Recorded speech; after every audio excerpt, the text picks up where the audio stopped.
एक बार की बात है, स्वामी विवेकानंद जी को एक नदी पार करनी थी और वे उस नदी किनारे खड़े हो गए। तभी उनके पास एक साधु आता है और उनसे पूछता है कि क्या आप ही स्वामी विवेकानंद जी हैं। उन्होंने जवाब दिया, हाँ मैं ही स्वामी विवेकानंद हूँ।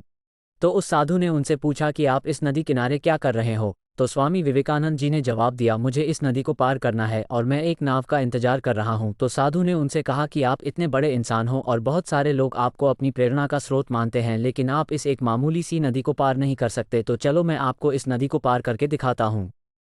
साधु ने उस नदी के पानी के ऊपर चलकर पार किया और फिर से वापस चलकर वह साधु स्वामी विवेकानंद जी के पास आया और बोला, देखो मेरे पास इतनी शक्ति है, इतनी ज़्यादा पावर है, उसके बाद भी मुझे कोई भी नहीं जानता, लेकिन तुम्हारे पास ऐसी कोई शक्ति नहीं है, तब भी तुम्हें सारी दुनिया जानती है। ऐसा क्या है तुम्हारे अंदर जो तुमको सारी दुनिया जानती है और लोग तुम्हें अपनी प्रेरणा का स्रोत मानते हैं। तो स्वामी विवेकानंद जी ने उस साधु से मुस्कुराते हुए पूछा, तुम्हें इस विद्या को सीखने में कितना समय लगा।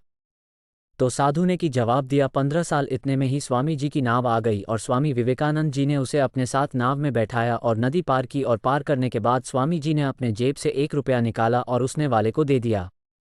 यानी कि दोनों के 50-50 पैसे हुए थे। स्वामी जी ने उस नावाले को 1 रुपया दे दिया। पैसे देने के बाद स्वामी जी ने उस साधु से कहा कि जो काम तुम 50 पैसे में कर सकते थे, उसे करने के लिए तुमने अपने जीवन के 15 साल बर्बाद कर दिए, और यही 15 साल अगर तुम समाज की भलाई में लगाते हैं तो आज तुम्हें भी पूरी दुनिया जानती है, लोग तुम्हें प्रेरणा का स्रोत मानते हैं। और मैंने यही किया, आज मुझे पूरी दुनिया जानती है और तुम्हें कोई नहीं जानता। विवेकानंद जी ने उस्तादों से कहा कि तुम्हारे जैसे कई सारे लोग ऐसी चीज़ों में अपने कई दिन कई साल बर्बाद कर देते हैं जिनका उनके ज़िंदगी में कोई मतलब नहीं होता। सीख। इस कहानी से हमें ये सीख मिलती है कि हमें अपने कीमती समय को उस जगह लगाना चाहिए जहाँ पर उसका कोई मतलब निकले।